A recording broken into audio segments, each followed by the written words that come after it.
മുത്തു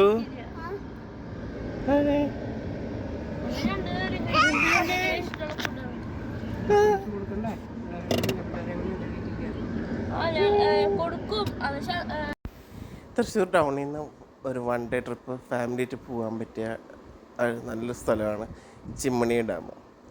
നമുക്ക് ഫാമിലിയൊക്കെ ആയിട്ട് അധികം ട്രാവലൊന്നും ചെയ്യാതെ അധികം ടയേർഡൊന്നും ആവാതെ എത്തിപ്പെടാം. ഒരു 30 കിലോമീറ്റർ താഴെ ഉള്ളൂ തൃശ്ശൂർ ടൗണിൽ നിന്ന്. നമുക്കൊരു 1 hour കൊണ്ട് എത്താം. നല്ല റോഡാണ്, നല്ല ഹൈവേ NH കൂടെ പോയി ആമ്പലൂരിൽ നിന്ന് തിരിഞ്ഞാൽ നമുക്ക് ചിമ്മിണി ഡാമിലേക്കുള്ള റൂട്ടാണ്. അതിൻ്റെ ഏറ്റവും നല്ല അട്രാക്ഷൻ എന്ന് പറഞ്ഞാൽ ആ വഴിയിൽ കാണാനുള്ള കാഴ്ചകളാണ്. നല്ല റബ്ബർ തോട്ടത്തിൻ്റെ ഇടയിൽ കൂടെയുള്ള വളഞ്ഞും തിരിഞ്ഞുള്ള റോഡ്. ഈ ഡ്രൈവിംഗ് ഇഷ്ടമുള്ളവർ നന്നായിട്ട് എൻജോയ് ചെയ്യാൻ പറ്റും. യാത്രയ്ക്ക് സൂപ്പറാണോ? മുത്തു എങ്ങനെയുണ്ട്? മുത്തു ഇഷ്ടായ? കിടപ്പു എന്തുണ്ട്? ഇവിടെ അത് ശരി.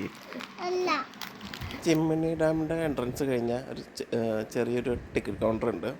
നമുക്ക് അവിടെ നിന്ന് പാസ് എടുക്കണം. പാസ് എടുത്തതിന് ശേഷം കാട്ടിനുള്ളിൽ കൂടെയാണ് നമ്മൾ ട്രാവൽ ചെയ്യുന്നത്. ഫുഡ് കിട്ടാനൊക്കെ ബുദ്ധിമുട്ടാണ്. ജോബു ബിസ്ക്കറ്റ് കഴിക്കണ? എല്ലാരും ഉറങ്ങിയ? എന്താണ് പരിപാടി? ബോറടിച്ച? എത്രയും പോന്നിട്ട് കാടിനുള്ളിൽ അവിടെ പോയിട്ട്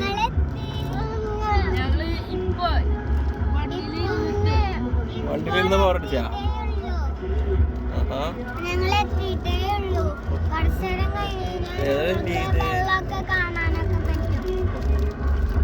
ഞങ്ങൾ രാവിലെ 9 മണിക്ക് ഇറങ്ങി ഹോട്ടലിൽ നിന്ന് ബ്രേക്ക്ഫാസ്റ്റ് ഒക്കെ കഴിച്ച് ഒരു 10 മണി അവിടെ എത്തിയപ്പോൾ. അപ്പോൾ നല്ല ക്ലൈമറ്റ് ആയിരുന്നു, നല്ല സണ്ണിയാണ്. പാർക്കിങ്ങിന് നല്ല ഏരിയകളുണ്ട്.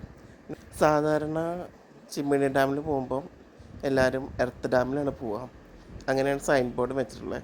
അതല്ലാതെ KSEBയുടെ പമ്പ് സ്റ്റേഷനുണ്ട്, നമുക്ക് വൈദ്യുതി ഉൽപ്പാദന കേന്ദ്രമുണ്ട്. അവിടെ പോവുകയാണെങ്കിൽ ഞങ്ങൾ അവിടെ ചെന്നപ്പോൾ വൈദ്യുതി ഉൽപ്പാദിക്കുന്ന സമയമായിരുന്നു. അതുകൊണ്ട് തന്നെ വെള്ളം നന്നായിട്ട് തുറന്നു കൊടുക്കുന്നുണ്ടായിരുന്നു. നല്ലൊരു ഇത്രയും നാളും ചിമ്മിണി ഡാമിൽ പോയിട്ടുണ്ടെങ്കിലും ഇതുപോലൊരു വ്യൂ കാണാൻ പറ്റിയിട്ടില്ല.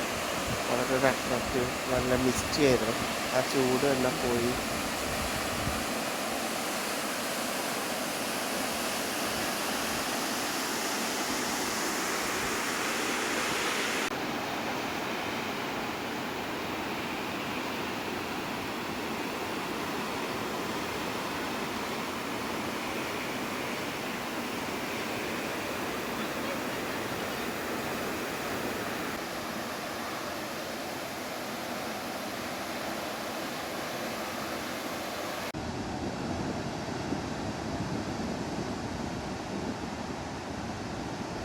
ആ കാഴ്ച കണ്ടു കഴിഞ്ഞാൽ പിന്നെ നമുക്ക് വണ്ടി എടുത്ത് പോയി എർത്ത് ഡാമിൽ വണ്ടി പാർക്ക് ചെയ്യാം. എർത്ത് ഡാമിലും വളരെ വിശാലമായ പാർക്കിംഗ് ഏരിയ ഉണ്ട്. അവിടെയാണ് നോർമലി എല്ലാവരും വരാറ്. അതുകൊണ്ടാണ് അവിടെ വളരെയധികം സ്പേഷ്യസ് ആണ്. പിന്നെ ഫ്രഷപ്പ് ചെയ്യാനും എല്ലാ സൗകര്യങ്ങളൊക്കെ എർത്ത് ഡാമിൻ്റെ അവിടെയുണ്ട്. ഇവിടെ എത്തിക്കഴിഞ്ഞാൽ അവിടെ ഔഷധത്തോട്ടം, ശലഭ ഉദ്യാനം, സൈക്ലിങ്ങിനുള്ള ഏരിയ, പിന്നെ കൊട്ടവഞ്ചിയിൽ പോകാനുള്ള സ്ഥലങ്ങൾ, പിന്നെ കുറച്ച് റിഫ്രഷ്മെൻറ്റിന് വേണ്ടിയിട്ടുള്ള ചെറിയ കുടുംബശ്രീയുടെ പോലത്തെ യൂണിറ്റൊക്കെ ഉണ്ട്. നമുക്ക് ഡാമിൻ്റെ മുകളിൽ കൂടെ നടക്കാനായിട്ട് പറ്റും. അത് കുറച്ച് വെയിലൊക്കെയാണ്. ഒരു കുടയൊക്കെ ഉണ്ടെങ്കിൽ നടക്കാൻ എളുപ്പമാണ്. പിന്നെ പിള്ളേർക്കായിട്ട് കളിക്കാനും കുറച്ച് ഫോട്ടോസൊക്കെ എടുക്കാൻ പറ്റിയ ഏരിയ ആണ്. അധികം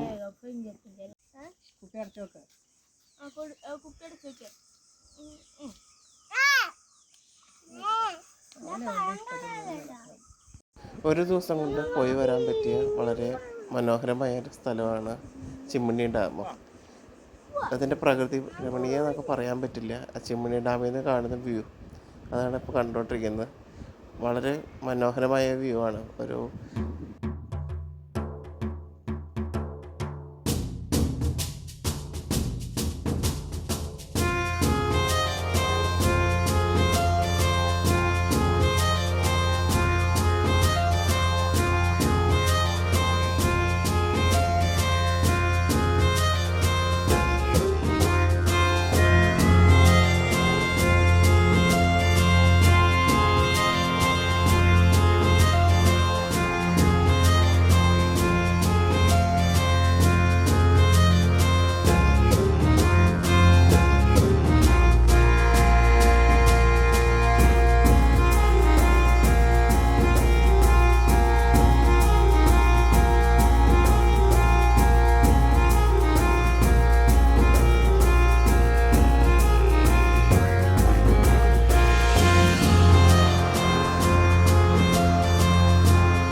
കുട്ടവഞ്ചിയിലുള്ള യാത്ര മാത്രമല്ല, അവിടെ നമുക്ക് സൈക്കിളിൽ റെൻറ്റിന് കിട്ടും. സൈക്കിളിൽ കൂടെ നമുക്ക് റൈഡ് ചെയ്ത് പോകാനുള്ള ഇത് ട്രാക്കെല്ലാം ഉണ്ട്. പിന്നെ നമുക്ക് അവിടെ നിന്ന് കുറച്ച് റിഫ്രഷ്മെൻറ്റ് കാര്യങ്ങളെല്ലാം ചെയ്യാൻ പറ്റും. ഡാം ആയതുകൊണ്ട് തന്നെ നമുക്ക് വെള്ളത്തിൽ ഇറങ്ങാൻ ബുദ്ധിമുട്ടാണ്. ഡാമിൽ നിന്ന് ഇറങ്ങി തിരിച്ച് ചൊക്കനയ്ക്ക് പോകുന്ന വഴിയിൽ നല്ലൊരു അരുവിയുണ്ട്. നമുക്ക് അവിടെ ഇറങ്ങി മുട്ടോളം വെള്ളമേ ഉള്ളൂ. അവിടെ നമുക്ക് ഇറങ്ങി പിള്ളേരെ കുറച്ച് നേരം എൻ്റർടൈൻ ചെയ്യാൻ പറ്റും.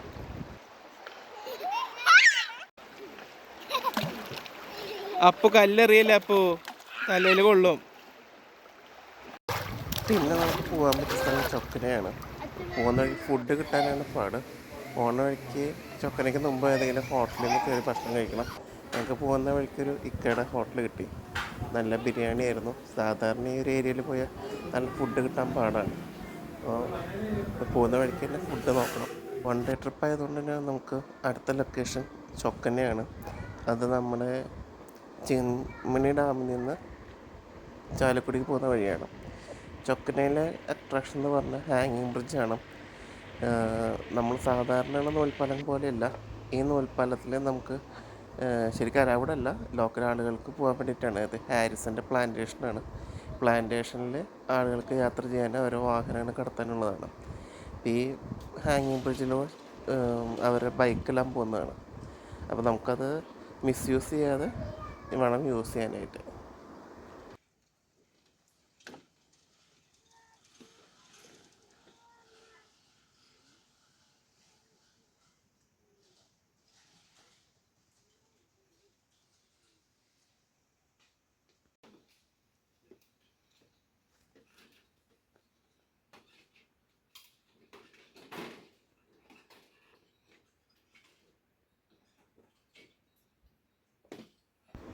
ഞങ്ങൾ ചൊക്കനയിൽ നിന്നൊരു 3:30 ഇറങ്ങി.